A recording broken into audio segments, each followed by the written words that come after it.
EnVivo, long live boxing inside the ring with Manny Marrero. Sean El Gringo Hicksa. Hopper. Breaking it down like it is, like it should be. Boxing. Man, I can't stop talking about boxing. It's just amazing. Love This it. year's It's been... a great disease to have, sir. It just keeps going. My favorite novela. Oh, my I God. know. Stories, fights, unification. Week after week after week. It just seems like we've been on this long roller coaster that's not stopping. And you know But what? it's fun, I though. don't get tired. You get tired? Man, I'm wide awake. I get more boxing. I get too. sleepy, but then I eat something, and then I'm ready to go. Food, more food. Holla at your boy. How about some food for boxing this coming up weekend? Yeah, What do we have? We have the Wilder Ortiz II rematch. We Wilder. definitely want to talk about that. Léo Santa Cruz is on the undercard. That excites me. We also have a Mexico Puerto Rico on the undercard. All right. Luis Neri versus All right, we know who's gonna win that. Manuel Rodriguez. Yeah, So it's gonna be interesting to watch too. Before we get there, though, I want to talk about a press conference that came, a very heated press conference between a rematch itself. All right, so Hopper, why this press conference? Because we've had this conversation before. You know, we're brothers, right? But this stuff is all rigged, right? Yeah, well, and see, that's where I kind of pride myself in being able to differentiate which hype is fabricated and which is just genuine. So this one's not fabricated? Oh, no, I strongly believe this one is genuine. I mean, it got this really fight, tough. It got really personal. It got bad. I mean, The disrespect was real. Jermell Charlo seems very salty that he lost his WBC belt to Tony Harrelson in their first fight. And he went up there, usual Charlo, and he started getting really, really personal. He accused Tony of doing something. It's kind of slap in the face to boxer. Spider, if you want to play clip 1, that Deontay Wilder was one of your sparring partners out there in Detroit. He clipped you, dropped you. You was out.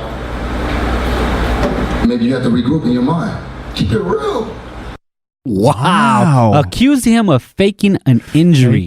That's below the belt. That's below the belt. That's the whole dignity line. That's below the equator. Told him he got knocked out in sparring before the fight. Minutes before you recoup. Now, what makes that so beautiful as far as the fact that it's clearly, to me, like your point, that's personal. When you start using people's actual names, absolutely. It's not generalization. Or even family, like kids or wife or anything you like didn't do that. like us, like really rumors. No, this is I got this information. How did you get that information is one thing, but no, this was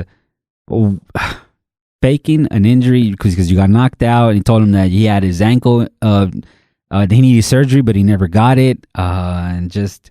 He clearly thought about what he was going to say. Yeah, he knew. It wasn't just this like, was So you think he had pure evidence of what he was saying? I think he knows. Yep. I think somebody's in that camp, in Harrison's camp, let because he didn't counter back. He didn't counter he was just back. standing standing there. Yeah.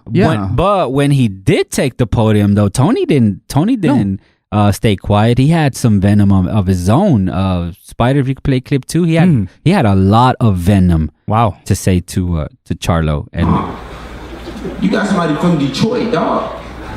That whatever you want to do, we can do at any given moment, cuz. You could be with 100 of them. You could be with 100 of them. Bleed, blood, whatever you want to do on power, you could be with all of them. It ain't gonna stop nothing. It don't stop on nothing safe, bro. Wow. All the money in the world don't make you a real motherfucker. Use a hoe. I don't give a how much money you got. I know a bunch of millionaire hoe ass motherfuckers. You one of them. Use a hoe. you don't talk to somebody. You don't talk to someone. That kind of language is reserved for somebody you spite. But the tone that he says it, his body language. At one point, you can see it obviously, but his father, Tony Harrison's father, comes in to try to calm him down. He says he pushes him lightly and he says, "No, Pop. I'm gonna keep disrespecting old boy. I'm gonna keep disrespecting this P. He's just the way. It's hard to fake that. You can't fake. These guys aren't that good of actors, especially not Charlo. Charlo's not a good actor. Charlo's not a very good actor. No, but the way Tony was saying it, the venom in his words, it went from I'm always gonna watch a boxing fight, but this just took it to another level for me. So it raised your level of interest. So I guess kind of how I took it was a couple of things here. One, let's examine what's actually taking place here. The fact that it is a rematch, right? In the first fight, it had a questionable, and we can kind of go into that as far as a decision. And clearly, not everybody handles losses the same way.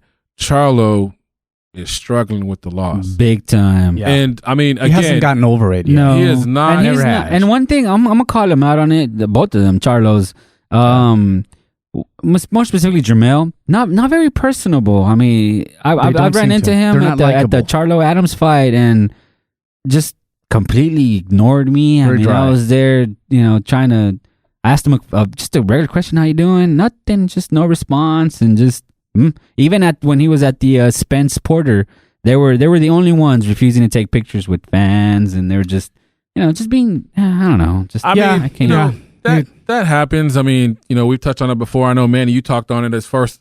When they get to certain levels, obviously they get isolated and kind of get callous towards, not feeling obligated to do that. But still, if you're in the public eye and you're in a place that, first of all, you're trying to promote yourself. Yeah, you want to be able to get out there. Why don't you set up a timing that you can say, this is a fan timing that I'm going to spend with my fan? A lot of people do it. No, I know if they get into the crowd, they're going to be annoyed, and everyone's going to be wanting to pick Houston. That was in Houston, but the Spence Porter one when LA, they were there, but so was Julian J. Rock Williams, the landlord of 154. He was talking to everybody. J. Rock, man, I mean, he was there talking to. I want to say at least an hour just talking to people. Zab Judah was there just talking to people. Zab was there? I mean, these guys were just... isn't he always talking? Yeah, they were just there. Then, but that's Jermell was just just trying to avoid everybody. I don't know. I can't speak for his mind frame, but as a fan, you want to interaction. So my thing is, let's kind of go with that. As far as in regards to the press conference, this is how I view the situation. I would love my brother's takes. What I'm seeing is that Harrison did not win that first fight. He was getting knocked all around the ring. He had a stank leg around the whole ring. All right, so he was awarded the win. Now, the one time where you watch, because I've seen the press conference several times, where he does seem to not say break character, where he gets to get a little annoyed and Charlo gets under his skin, is when he's questioning the decision. Outside of that, Harrison is all up in his head dancing, doing cartwheels.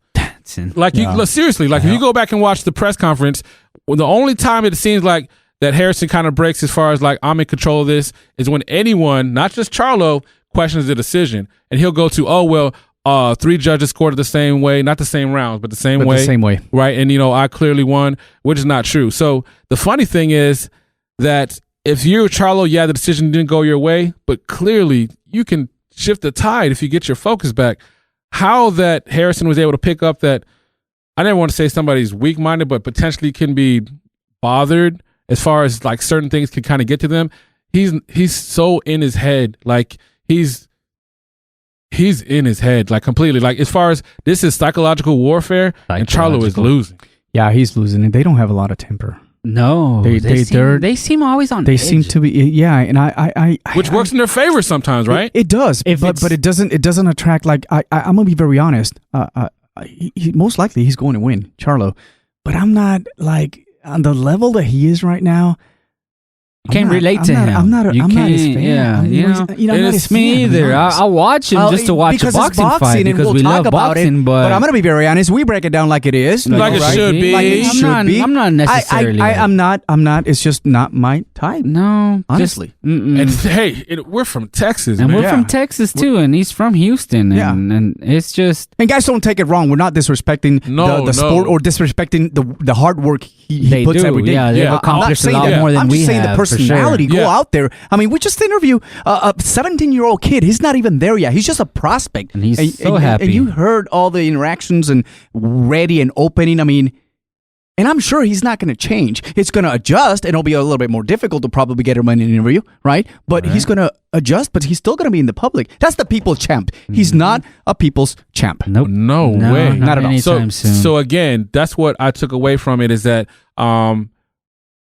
but when they were watching tape, they went back and they weren't just watching what happened in the ring. They were watching outside of the ring. And they see potential that, hey, I can get in this guy's head. Clearly, he's not taking a loss well.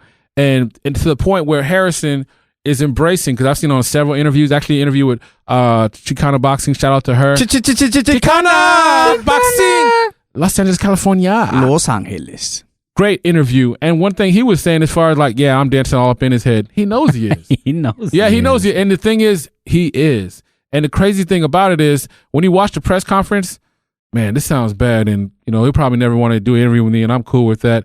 Man, Charlo's up there throwing a tantrum, trying to turn the microphone on. It's kind of pathetic.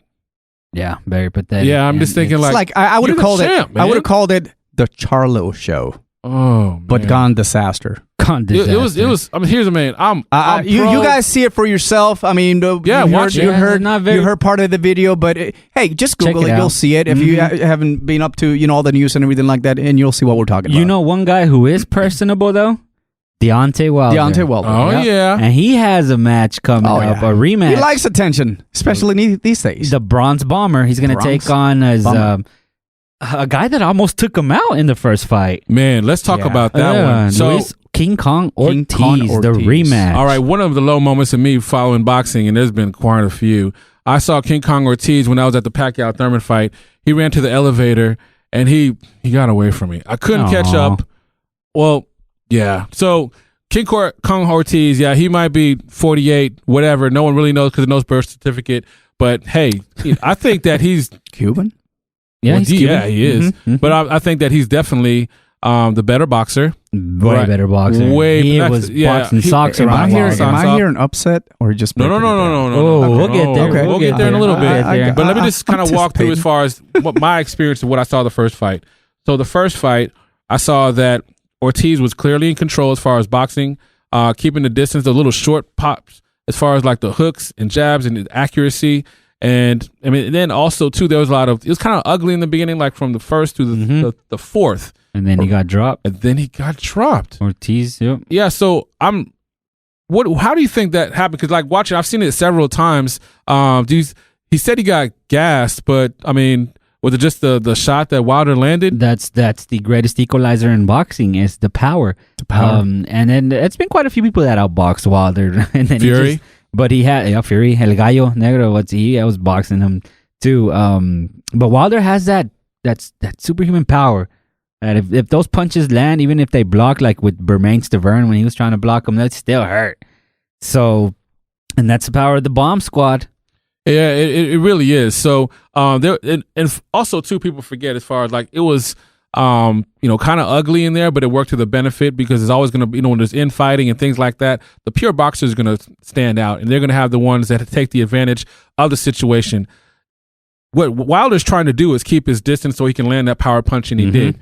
All right, but Ortiz, to his credit, 48 years old in aging, he was able to get up and still establish himself and hung in there, right? And then in the seventh round, let's kind of talk about that. Almost put him out. So what was going on through your mind, Hopper, in the seventh round? Because I was thinking to myself, like, oh my goodness. I actually remember where I was watching this fight and with who.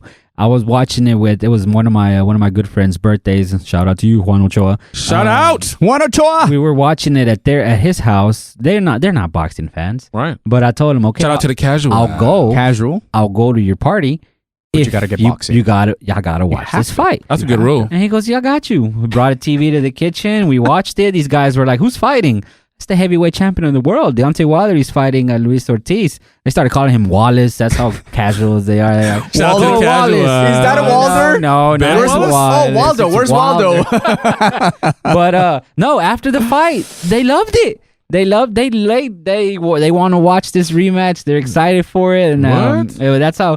I love when it happens. Yeah, for sure. So my question is, do you think because of the way that, that round went, because clearly Wilder won, but do you think that's why he's getting a rematch right now? Just because he was almost there, just a slightly. Well, because to me, that's a great point. That's a great question. What I learned was, I was thinking like, wow, he has actually more of a chin than I thought. So not only does he have super Thor's hammer in his hand, but he actually has a chin where he can hang in there. I didn't expect that.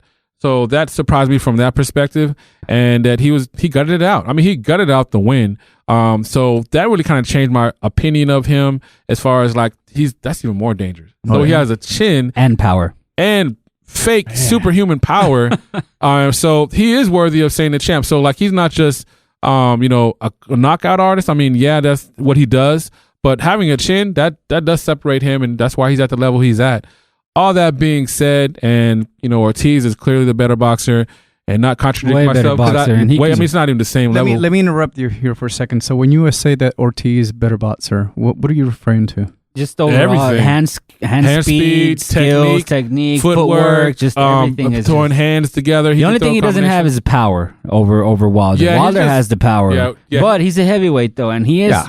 If Luis Ortiz wins, he will be the first Cuban heavyweight champion ever. If King Kong wins, so that's motivation. That is huge. That's huge. Yeah. But I mean, he came back pretty strong after that Wilder fight. A couple of fights after that. Kong Janu, he knocked him out in the second round. Yeah. Then he came back with Travis Kaufman. Yeah, the thing about Ortiz is, to me, because of his ability to box, and especially in the heavyweight, because, it is, more about plotters and guys just kind of landing that one shot. He could put his hands, together and get some combination that really separates him, and also what makes Andy Ruiz so special. Right. I love that, but damn, what if he could have been 15 years younger? Jesus. Yeah. He looks like to be in great shape. No, he looks in great shape. 60-year-old. Hell, you could probably. Yeah. Well, hell, I couldn't catch him. So yeah, he's clearly in great shape. Go ahead. Yeah. No, but I was saying he's clearly in great shape. It's just, does he have enough, Hopper? Does he have enough? Before we get to the predictions, I also want to touch on something outside of the ring. They both share a very common bond, which is this is just outside of the ring, outside of the boxing.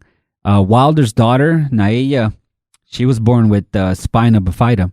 So she was born with the disease, but also King Kong's daughter, Luis Ortiz's daughter, Liz Mercedes, she has a painful skin condition called epidermolysis bullosa. Wow. You get painful blistering. So they're both fighting for their kids, and that's touching, man. Hey, you gotta. Well, that's nothing but respect. Yeah, that's the difference of two fighters that they're the people's champion compared to what we were talking about, the Charlo.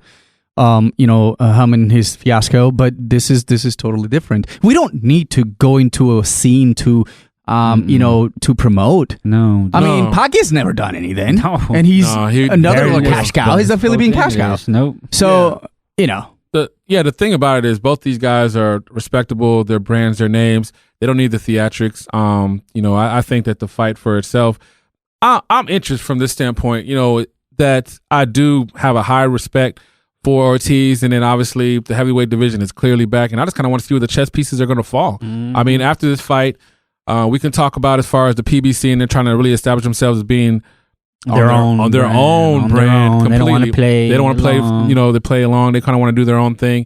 Yeah. This would set them up so well. So, like, in the perfect world, which they already kind of have, you think about it, they have all the major belts for the heavyweight division. They're wanting their 2019 to end to set up 2020. They need Ortiz, and the way it works out, they could either have Ortiz and Andy Ruiz, or they can have Wilder and Andy Ruiz, and then have the super fight and really kind of set the tone for the heavyweight division for years, right? And then keep it in house with their stable, because they do have enough talent there to keep the fights going. Hopper, what's your thoughts on that? Yeah, definitely the deep stable. And Wilder does have to win, and I'll go ahead and make my prediction. I'm thinking Wilder's going to pull this one out. It might come a little quicker than before. I think Wilder, maybe in the middle rounds, will probably end up catching him with one of his windmill power punches. Man, I would not want to get hit by that. So that was kind of surprising. That's a great prediction. I'm gonna go ahead and say that as far as my prediction goes, that initially when the fight was announced, I wasn't, like I said, excited. But any fight, the closer it gets, I'm like, sign me up. Saturday. Okay, I'm ready. So with this one, I'm going to go ahead and say, as far as for the main event, I'm going to go with Wilder KO. Prediction is pretty much the same, that it's going to start off, Ortiz going to keep his distance, try to outbox him, really trying to negate the reach advantage that Wilder has with the infighting and the quick shots, to the body, and really trying to take the advantage. But eventually, Wilder's just too much. He's too much of a beast. And I'm thinking that actually the first time ever, I'd say the same exact thing as my boy Hopper. I'm saying that weird. Yeah. That could be a good thing or a bad thing. 5th round knockout. And I'm not just talking about a regular. I'm talking about sleep. Sleep. Goodbye. Yeah, it's one of those. Manny? Yeah, I'm with you, Sean. I wasn't thrilled about it at the beginning. I was like, I mean, come on. We all want to be able to finally see. I like What'd to you see say? the two. Typical PBC yeah, fight, typical right? PBC. Here we go. He's going to give him a shot. There's nothing else in there. Tyson Fury had a fight already set. That's not going to happen in 2020 or whoever knows that's going to ever happen. But all of a sudden we get this and it's like, man, I mean, I'm going to have to watch it. Yeah. No doubt about it. But, hell yeah. I'm in the same page. He's got a lot to lose right now, and I think he's learned in the last 2 fights. He's done tremendous in reaching out to people and training, and he looks great. And I think he's going to probably. I don't think it'll pass the 6th round. To be honest, Good. I think he's going to really knock pretty him much out. on the That's same where page. I kind of have it. So Yeah. Ortiz may have an opportunity to kind of redeem himself. You mentioned, man, this is a great opportunity for him and for the Cuban community who are dying for. Or it's a sport. It's like they call it the land of the sport of boxing, and they need that kind of stuff out there. So I'll be very happy if that happens. I'll be really excited for them. But the reality is I just don't think so. So tapping into fighters that are going to be in the same card, man. I mean, putting in Emmanuel Manny Rodriguez, fighting Eddie. So now it's going to be a good gun because that has an opportunity. Whoever wins, Steal the show, and it's going to be a battle. It's going to bring the card, the hype a little bit higher, and and like I said, we are waiting for that heavyweight division unification bout. Yeah, for sure. And there are 4 fights out there, and we're going to see this one, the other one, and who knows what happens next. But so here's the thing for me too. Like as far as the PBC, I get what they're trying to do. They want to be similar to like MMA with the UFC and have their own separate. They are the brand for everything and basically the monopoly of boxing. I get that, but as a fan, I really wish they would play ball. I mean, there's so many since the introduction of. Great fights can be made. Yeah. Matchroom showed thank you so much for them coming over. And it's really, because here's the thing, I don't think they get enough credit as far as, not being just an innovative idea, but coming here, establishing themselves and kind of expose themselves to the U.S. brand. And really, when I look at why, let's be honest, why is 2019 the way it is? The fusion of the Zone, Matchroom, ESPN Plus. right? ESPN Plus. We're going to have to pay for this pay-per-view right now. See, you see what I'm saying? It's like, is this really that type of a pay-per-view hype right now that pushes people to say, I'm going to spend $70 on this? Well, I mean, I guess my question is a serious question. Which one of you guys is hosting it? So we can... So that means Hopper's out. Spider, is that you? Are you hosting it? Spider, who's gonna host this fight? I got 5 on it. I got 5 on it. Let's do it. I got food. No, but food. Food. You said Sean's interested. Manny's hosting. Yeah, but we'll keep it a family. Let's keep it a family. Why not? Keep it family. Yeah. So. Yeah, I mean, with the addition, like you said, the Mexico-Puerto Rico deal with the Luis Neri and Manuel Rodriguez's death. I'm into that. Just fight. But also, there's another guy fighting on there in the co-main event. He's Mexican, and his name is Léo Santa Cruz. Yeah, he's the co-main event. I'm a fan of his. Don't get me wrong, but I mean, let's be honest. I'm gonna be honest with it. A hot take. Whoa. Hot take coming on my camera own, on Hopper. Camera on Hopper. On my own raza, my own paisa. He's my boy. He's Mexican and everything, but the way his career has been maneuvered has been bleh. Uninspiring. There's not one fight. There's not one fight that you can say, oh, I can't wait for Leo to fight this guy. If you take a look at his resume, maybe he fought Frampton the first time and lost. Right. Yeah. Then he got the rematch and won, and then he doesn't want to give him the rematch anymore. And then a faded Abner Mares. Those are the 2 biggest names on his resume. Everything else has been. There's no Gary Russell. Gary Russell's been after him for a hot minute, and even Gary Russell himself has come out and said he can't get nowhere near Leo. The promoters, the managers won't let him anywhere near Léo Santa Cruz. All right, so man, let's thank you so much for keeping it 100 and talking towards that. So why is that? Is it the fact that he's still so supported and loved by the Mexican fight fans? That's what it is. It's a double-edged sword. Yeah. Where you're supported so much, you can kind of get away with things. So the PBC, of course, they want the ratings, they want the cash, they want the money. They're not necessarily out there for a legacy. They're trying. That's why they put him on as a co-main to Wilder's to help sell it. Because so many fights that he's left on the table. No other fighter, no other boxer has left a division. Just I mean, I have a question for you, Hopper. When he was in the bantamweight, super bantamweight, he dominated. He had a lot of knockouts. The minute he goes up, out of 8 fights, he's only produced 2 knockouts. Yeah. He used to be the knockout king. You know what I mean? That's how we know him. So when you talk about him not being that Leo that we were used to seeing him in the lower class divisions, is it because the last few fights it's been very shaky? Like you said, no top name boxers, and supposedly he could have knocked them out like he did in the lower division. That makes a lot of sense because I mean, you take a look at the division where he was in, like the junior lightweight division. Or no, he was at the super bantamweight division. But I mean, you take a look at the champs that are around there.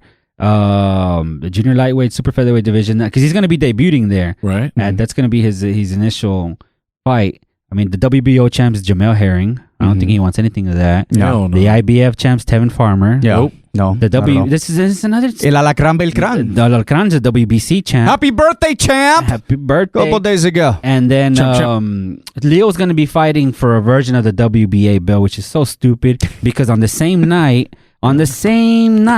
you're going to have another WBA in the same division. Andres Cancio, El Chango. He's going to be he's the real champion in that division. Oh, I love that guy. There's two belts, same division, different arenas, different fighters, which is all so right. stupid. So, man, let's just go have a proclamation right now. What needs to happen? This is becoming like sick. Here's the thing, man. I'm going to get so much hate. You guys might want to back up. I'm going to go ahead and say Léo Santa Cruz is the equivalent of Adrian Broner. He's just a name. You know what? Adrian Broner actually has fought the way better competition than Leo. So you think you have more respect for his career? Way more respect for Adrian Broner than anything Leo has done. I mean, even in the division he left, Josh Warrington was there, the IBF champ. Shakur Stevenson just became the WBO champ. Mr. Gary Russell, right there in your own promotional. He's a stablemate of yours. Fight could have easily been done made. Wow. Adrian Broner blanks on Léo Santa Cruz's record. Wow. All right. So with that being said, now again, how can this be fixed? Or is it just it's up to him? It's up to Leo to tell the promoters, hey, I want to fight somebody that the fans want to see me fight. Look at the fighters that he could fight. He could fight Oscar Valdez, Jojo Diaz. Dude, fight El Bandido Vargas. Somebody, get the hardcore fans excited. Not just the casual Mexican fans that Leo's fighting. Let's go watch him beat up some other guy. So I hate boxing. So I'm gonna go ahead and say a name right now.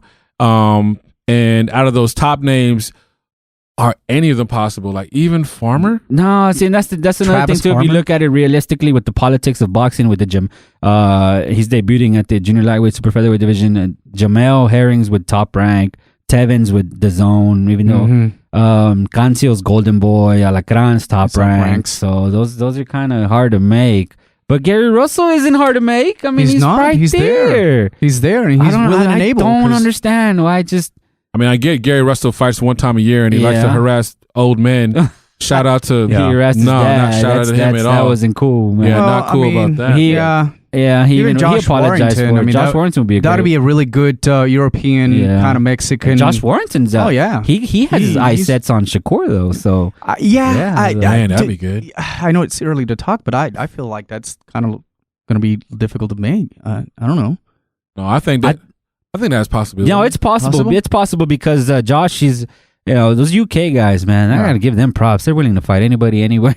Well, that's what I'm saying. Like because of Matchroom, the Infusion, and I've been saying for years. I can't lie. I didn't always respect UK boxers. I figured like I still kind of don't. Tomato. Some when they fight the upper elites, except Josh Taylor just recently beat up Pro Grace, but a lot of those guys when they're good domestic fighters, but when they move up to fight the elite African Americans, Mexicans, Puerto Ricans, they usually end up on the L side. Yeah. But it's not a guarantee like it used to be. I'm saying like before it was like before it was like a before it was like why am I watching this? Exactly.